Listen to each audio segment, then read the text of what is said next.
Hey, thanks for downloading Garden Fork Radio. I'm Eric, your host. This is a very eclectic podcast about kind of DIY, how to make your food, garden, everything stuff. The other day, I was talking with my friend Will about this Celestial Seasonings tea that's ginger with probiotics. And I didn't know whether the probiotics were really like a real deal. Does that really work or what? And then we got a review on iTunes from a registered dietitian who listens to the show. And then I asked this dietitian to reach out to me, and she did. And so now the official Garden Fork registered dietitian, Rebecca, is here today. Hey. Cool. How was that for an intro? That was perfect. And I'm really happy to have the opportunity to chat with you, Eric. As you said, I am a registered dietitian. I will put time aside any time if I can have a captive audience to talk about nutrition or food or cooking or, as you say, eclectic, whatever. I'm game. So let's do it. So I have a kind of a dumb question. I don't really know what a registered dietitian is. Okay. I was actually kind of hoping you would ask that. Oh. So, yeah, I sort of, your conversation with Will, when you wondered if I was at my office yet, that kind of gave me a clue that perhaps some insight into what a registered dietitian is, does. Yeah, we have an office. We don't work on horseback or anything. I do have an office. Sorry. So, yeah, we do a lot of different things, though. But let me just give you a super quick synopsis of what it takes to get here. It's a minimum of a bachelor's degree, soon to be a minimum of a master's degree. And that's usually in some sort of food science. My particular degree is in dietetics. And I'm a proud alum of Michigan State University, as I let you know in my email. Yeah. So anyway, after you get your degree, then you've got to do an internship, kind of similarly to how other healthcare providers do. And that internship goes anywhere from about 6 to 18 months. It may incorporate a master's degree as well. And then after that, if you put those two pieces of the puzzle together, you are qualified or ready, hopefully, to take the national registration exam. And that's a kind of an all-encompassing exam that allows you, assuming you pass it, to use the credential registered dietitian. Some people use registered dietitian nutritionist. I prefer the former, just the shorter version, or even better, just the RD after my name. So kind of like the bar exam for lawyers. This is the test for dietitians. Yeah. Although I don't know if it's really an apples to apples comparison. Obviously, but I have a lot of respect for people who go through the bar exam. That's a tough one. The RD exam is no walk in the park, but we get her done. So we work in a lot of different settings. I work in both clinical and academic, and I enjoy both of those roles. They're very different. And but RDs are found in all, many aspects of healthcare. Sometimes we specialize in things like renal care or diabetes care, that sort of thing.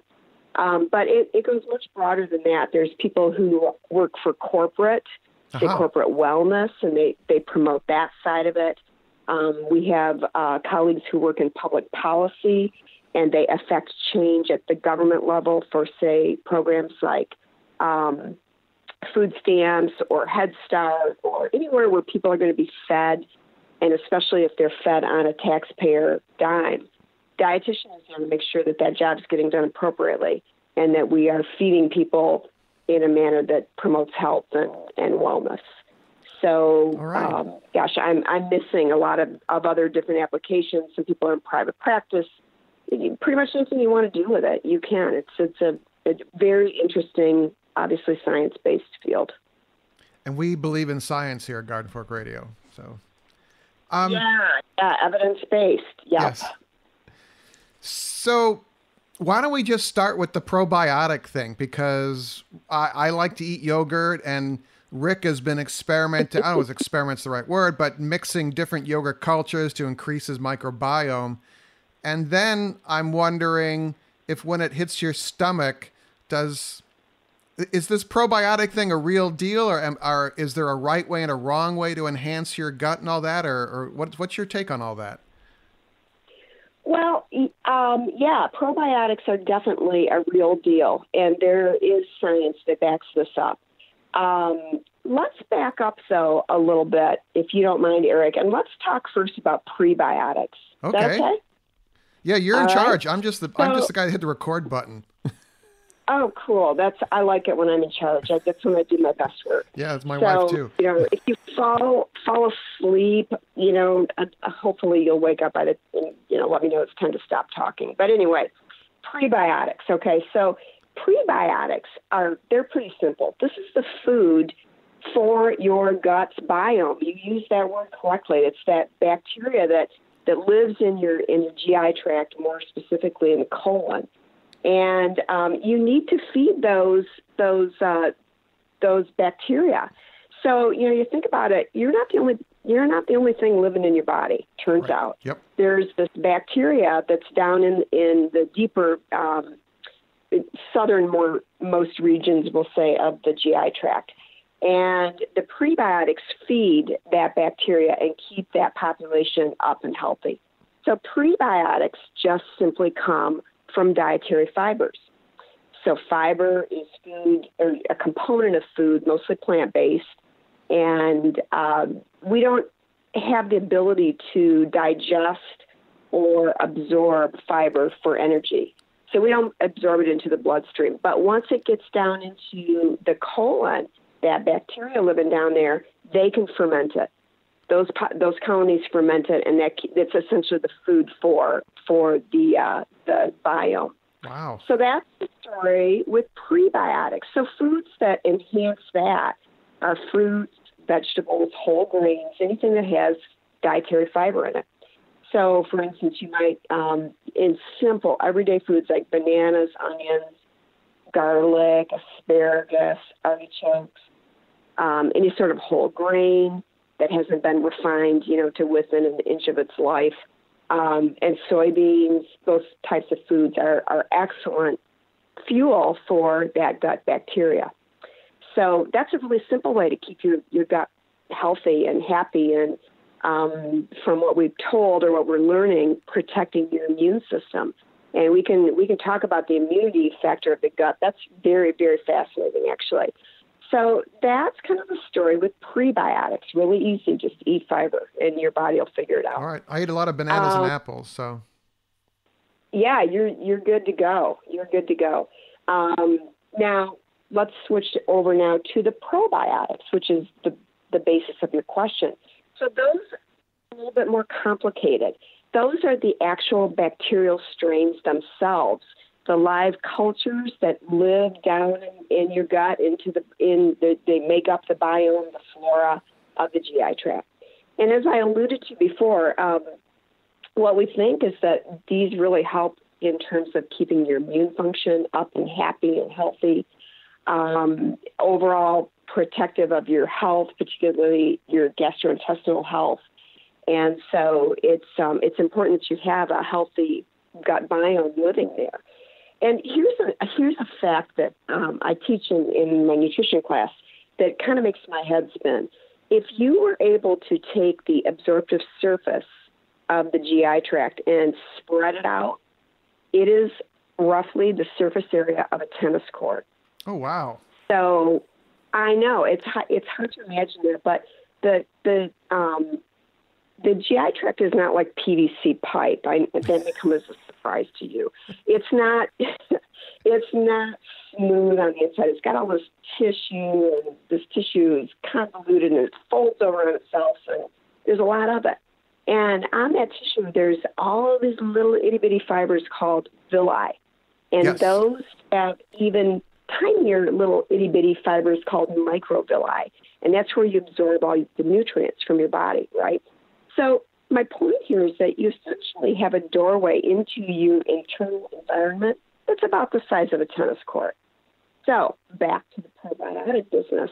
If you've got gut bacteria that can help you protect that, keep that locked up appropriately, and healthy, it's, obviously going to enhance your overall health. That's the thought anyway. And I think there's good evidence to support that as well. So the probiotics are, again, they're the actual bacteria strains that we want to have living down there. And that comes from foods that are fermented or cultured. So you mentioned yogurt, and I'll tell you, I have eaten yogurt darn near every day for more decades than I'm going to admit to you, because that would probably start to give away my age. But, if yogurt protects my gut is in tip-top shape. I had it for breakfast this morning. Other things like aged cheese, kimchi, sauerkraut, the fermented fresh kind, miso. Do you ever cook with miso? I just had miso for lunch. There's a Japanese market right near my house, and they have a whole wall of miso. So it's crazy good. I just made a beef stew in my instant pot last night with that, and it just amps up the flavor. So anyway, other foods, tempeh. There's some cultured products. There's one I've seen. Maybe you've seen it. It comes in a little itty-bitty bottle, and the brand name is Yakuit. No, I don't know it's that. It's a little bottle. Yeah, I find it in my local grocery store in the yogurt section, but it's not dairy. I'm not entirely sure what it's made out of, to be honest with you, but it's promoted as a probiotic. So those types of foods, you get them down into the gut, and you're repopulating that flora. So back to your question about, okay, how do they work? How do you get them through? You were concerned about the acidity of the stomach, right? Yeah, it seems like it would kill it. Yeah. But well, it turns out that some strains probably don't survive the acidity, that really low pH of the stomach. However, there are some that do. And this Lactobacillus rhamnosus is apparently one of those survivors. I think there's pretty good evidence that actually works. And I was reading up on this a little bit last night just to tune up my own understanding. This isn't exactly pleasant dinner conversation, Eric, but people are in their cars anyway. usually, so edit it out. You can edit it out if you need to, but. So apparently, it's difficult to study this because how do you know? Yeah. They can do mock-ups of stomach acid and gastric transit all this business, but that's a lab-generated sort of image of this. But what they have found, if I'm reading the material correctly, is that they have been able to actually identify yogurt strains in feces as they're looking for it. So the connection there is that if it went in and it went out and it was still intact and alive and well, it must survive. There you go. So that would be the evidence. So I think it does. To what degree, I don't know that we have really that question all unrolled, but I'm pretty confident in saying, when you eat that stuff, it definitely gets there, at least to some degree. So, cool. yeah. So this is out of left field, but I should have told you I was going to ask this question before, but there in the New York Times, there was a study that all of a sudden said it's okay to eat meat. And for a while I've been told don't eat a lot of meat. So is that kind of is that like accepted evidence-based fact now, or is that just someone throwing something out there, or? Well, is this in the context of gut health or just more generally? Just general wanting to live longer.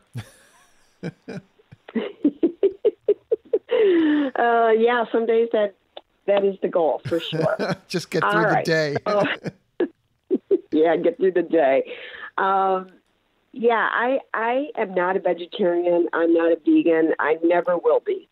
However, having said that, I think the balance, the whole business of balance is where your answer lies there. All right. I don't advise people to give up animal products if they don't wish to, because they're probably not going to do it anyway. So let's work with the evidence that we know and kind of come up with a plan that meets everybody's needs. And I always come back to, life is too short to to deny yourself things that you really, really love. And food is a joy of life in my mind. That's probably part of why I went into dietetics. But yes, you can certainly have meat and animal products in the diet. You don't have to. You can be perfectly healthy if you never eat another animal-based product. But in moderation, eating meat and animal products is healthy as well. There are some caveats there in, individuals with specific health conditions that we may want to fine-tune that a little bit. Right. But in my world, we can make everything fit. Yay. So that's kind of, right? The short answer to that. We can dive into that. So we don't want to eat bacon every day at every meal, but... Probably not. But yeah, if somebody shows up with bacon and I've decided I'm vegan, I'm going to probably, hang that up for a minute. Go to the dark side. So Rick and I were talking about rice and beans as a healthy thing. What's your take on that? Absolutely. As I said, you get my RD stamp of 5 gold stars on that whole podcast. It was really, really interesting, and you guys had it figured out. You're right on the money. I'm working on a video about making rice and beans in the Instant Pot, but the quandary is you have to cook the beans and the rice, and I'm trying to make it as simple as possible. So I'm working on that for everybody. Yeah, that is challenging. I just love my Instant Pot. I just love it. But yeah, there's some nuances to sort of figure that whole business out. But let's go back to that whole thing about the rice and beans and this business, and I mentioned it in my review, of complementary protein. And this is especially important for people who do decide, especially if they are going vegan, which I endorse. If you do it appropriately, it's fine. Yeah. But you do have to know how to get enough protein through plant-based eating so that you meet the needs of your body and to stay healthy and all this business. So it's super easy to do. And it comes down to eating a wide variety of plant-based food. And more specifically, when you're talking protein, it comes down to eating a legume with a grain, a whole grain. Oh. And if you mix those up, and it doesn't even have to be the same meal. So you could have your rice in the morning, your beans for dinner, and your body will still be able to figure that all out and put together the protein components, which I'm going to dive into here in a minute, and be able to meet your body's needs. So if you don't mind, I'll unpack that. Yeah, I'm fascinated by this, and it's kind of good. I actually, my wife and I eat pretty much vegan almost through the week, except maybe some rice and an egg or two, and it's not that hard to cook that way or eat healthy that way. But also, I think Oreo cookies are considered vegan, so you can't just eat the Oreo cookies or something. Oh my gosh, yeah, I could go on and on. Yes. So well, let's go through what you were talking about. Okay. Yeah, you may need to keep me on track because I can just ramble. So let's rewind this a little bit. So when you're talking about proteins are made of smaller chemical structures that are known as amino acids. And here is my analogy that I use in the classroom. Have you ever played Scrabble, Eric? Yeah, I like Scrabble. Yeah, me too. So think of your little shelf there, your little shelf, your wooden shelf with your tiles on it, and you've made the word protein, okay, Protein. Mm-hmm. And now it's not going to fit anywhere, so you're not going to get the extra, 50 points or whatever, and you're not going to land it on that triple score thing. You got to rearrange it. So you disassemble the word protein, and you can make, any number of shorter, littler words, right? So that's the same analogy. So the amino acids are the tiles. They're the individual letters that make up the protein. And your body has this great capacity of taking individual amino acids and and repurposing them. That's a fun buzzword, repurposing. Yeah. So let's throw it out there, right? So your body, it sorts it all out. You don't have to do much. Just eat enough of a broad-based diet, and your body will draw from what's known as the amino acid pool, and it will restructure these amino acids into the proteins that it needs for doing whatever.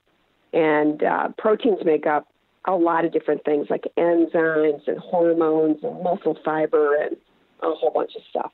So the body just recycles and reuses these amino acids and makes what you need. So if you're not getting your protein from animal sources, which are considered complete proteins, because and I need to back up a little bit here. There are 20 amino acids roughly in the human diet, and 9 of them are what we call essential amino acids, and meaning that you have to consume them because your body cannot synthesize them on their own. Some other amino acids are what's known as conditionally essential. So if this would apply to people who are in poor states of health, that kind of thing. And so anyway, your body can take these amino acids and assemble them all together. So the key, if you're vegan, vegetarian, is that you eat a wide base of food, and you will have that full complement of the essential amino acids to draw from. So again, it's super easy to do. Now, animal products typically have all the amino acids you need, but if you combine, as I mentioned, legumes and grains, you can do it very easily. So some examples: hummus and pita. So you've got chickpeas, which are your legume or your bean, and the pita is the grain. The most simple example is peanut butter sandwich. Oh, I love peanut butter sandwiches. Again, yeah, me too. You and Rick did a great job on the beans and rice business. So that just gives you some examples of how to combine this complementary protein business. So do you have you had mentioned here, I'm reading your email while we're recording the show. Smart, Eric. You wanted to talk about salt and sodium. Yeah. If we can go there, I would like to talk about salt and sodium. Sure, we got a couple. People we haven't hit 30 minutes yet, so we're at 25 minutes. Sure. All right. Yeah. I can definitely fill up 5 minutes. So, or 25, or just hang up on me at some point. So in my cooking game, in my personal kitchen game, I in the last couple of years have really tried to kind of take my cooking skills to the next level, and I think I've gotten better. And as a dietitian, though, I'm fighting this battle of using salt or not, because the dietitian side of me is shaking her head and saying, you're going to blow your blood pressure right through the roof. You cannot use that much salt. But then the eating side of me is saying, wow, this stuff is really bland. There's something missing here. So what to do? So I started digging into different types of salts, and I found that was really fascinating. And as an aside, I'm in the southeast Michigan area. Did you know, Eric, that under the city of Detroit, there is a salt mine that has been in business for nearly 100 years? No. Yeah. Wow. It's called the Detroit Salt Company. You can do this DetroitSalt.com, I think. Yeah, is their website, DetroitSalt.com. They've been in business for nearly 100 years. They're 1,200 feet under the ground, under the city, and they encompass 1,500 acres underneath there with 100 miles of road.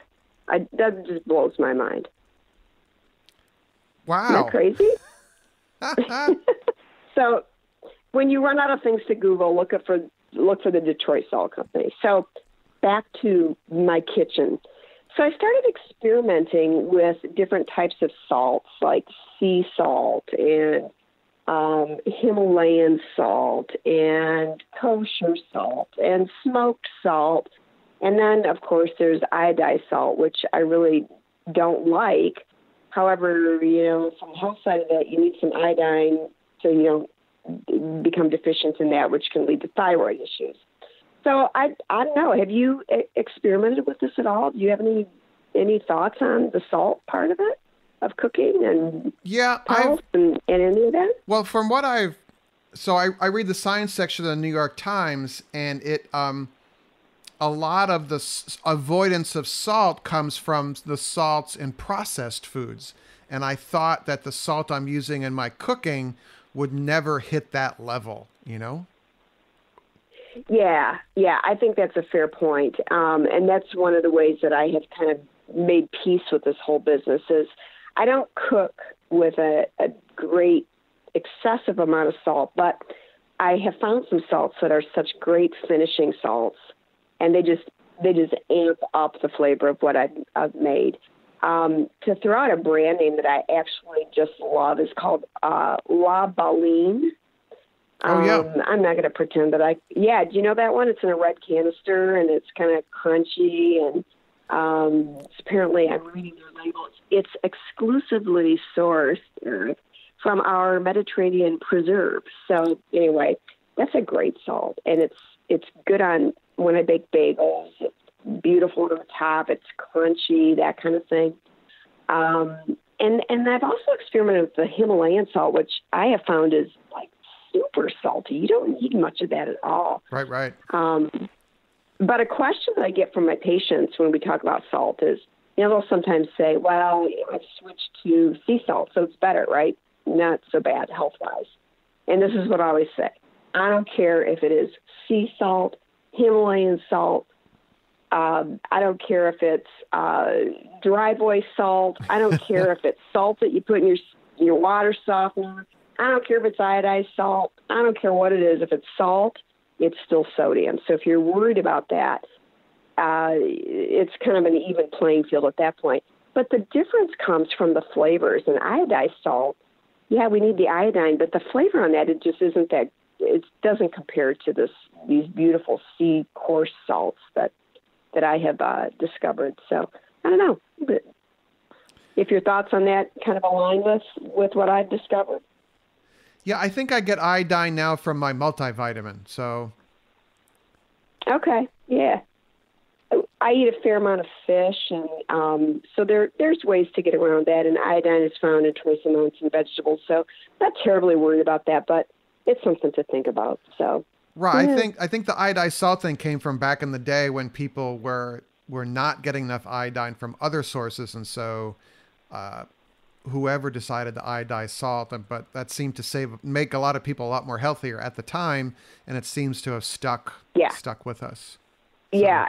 Yes, and you're exactly right. I think that was, if I'm not mistaken, in the early 1900s, they started the iodized salt business because people were developing these huge thyroid tumors called goiters. Yes. And in some cases, those can actually be life-threatening. So, we got rid of the goiters. And now the worry, because in healthcare, we've got to wring our hands and worry about something. If people are cutting back on salt to protect their cardiovascular health, are we going to usher in a new era of iodine deficiency? So these are the kind of things that we think about. Hey, real quick here. I was wondering if you wanted to join the Garden Fork email list. It's more Eric. I don't know if you want that or not. But the best way to do that, if you go to the gardenfork.tv site, there are signups all over the place. There should be one on every page. Also, in the show notes for this show, if you're listening to it in the iTunes app or one of the other podcast apps, to click on the little text thumbnail of the show, and the notes will pop up, and there's a link in there. Or just go to gardenfork.tv, and there should be a sign up there. All right? Thank you. Well, let's shift gears. People are probably almost at their destination here now, but do you, because you're kind of being let behind the curtain here of the Garden Fork empire, do you have any questions about Garden Fork, or do you want to tell me why I can tell you things, secrets about Rick or Will or anything? Super secret. Oh, wow. Yeah. Maybe off air, I have some more things to ask about those two. Yeah. Middle-aged guys, very exciting. I have enjoyed your podcast with both of them. One of my favorites is Will's deep dive into the land of owning a campground. That was one of the best interviews ever. I just got such a kick out of that. And he also had one that was about outhouses and the all the regulations to put up an outhouse. And it brought back a great memory. My parents owned a cottage up in Upper Michigan, and they didn't have any plumbing or anything. And so my dad prefabbed an outhouse, built it, and then took it apart and strapped it to the top of his truck and drove it up there in pieces and put it back up again. I don't know who dug the hole. I can pretty much say there was probably no permit involved in that. But at any rate, Will's rendition of that it made me laugh. It was interesting. Yeah, he has he has an unending energy. I would like to have some of that, because like by 4:30, I'm toast. Yeah, I'm pretty useless at that point too.